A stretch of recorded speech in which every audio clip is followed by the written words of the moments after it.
एक खूबसूरत जंगल में एक बड़ा हाथी रहता था जिसका नाम था अप्पू। अप्पू अपनी विशालकाय ताकत का उपयोग अन्य जानवरों को डराने और उन्हें परेशान करने में करता था। वह बहुत आलसी था और इसलिए अपना खाना भी दूसरों से मंगवाता था। जंगल के सभी जानवर अप्पू से डरते थे और उसकी हर बात मानते थे। अप्पू अपनी ताकत का दिखावा करके खुश रहता था। वह हर दिन आराम करता और छोटे जानवरों को अपने लिए काम करने पर मजबूर करता।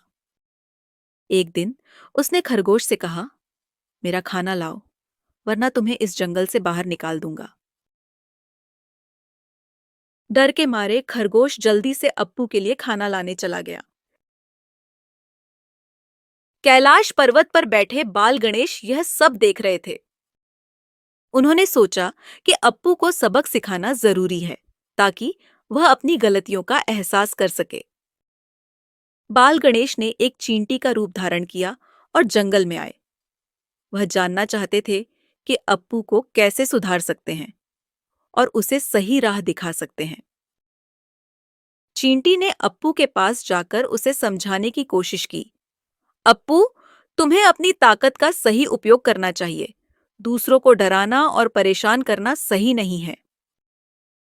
लेकिन अप्पू ने चींटी की बात मानने से इनकार कर दिया और उसे अपने रास्ते से हट जाने को कहा।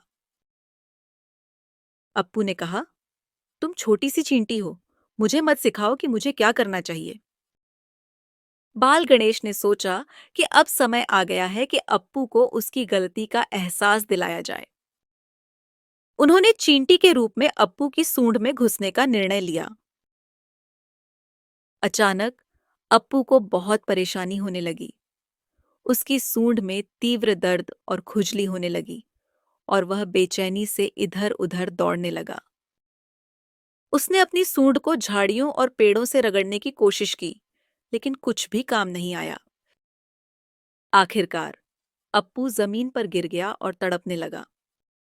तभी चींटी ने अपना वास्तविक रूप धारण किया और बाल गणेश के रूप में प्रकट हुए। अप्पू ने उन्हें देखा और तुरंत समझ गया कि उसने क्या गलती की है। वह बाल गणेश के चरणों में गिर गया और माफी मांगने लगा। उसने कहा, भगवान गणेश, मुझे माफ कर दीजिए। मैं अब समझ गया हूं कि मैंने गलत किया है। बाल गणेश ने अप्पू को क्षमा कर दिया और उसे समझाया, अप्पू, तुम्हारी ताकत का उपयोग दूसरों की मदद करने और उनकी रक्षा करने के लिए होना चाहिए, न कि उन्हें डराने और परेशान करने के लिए।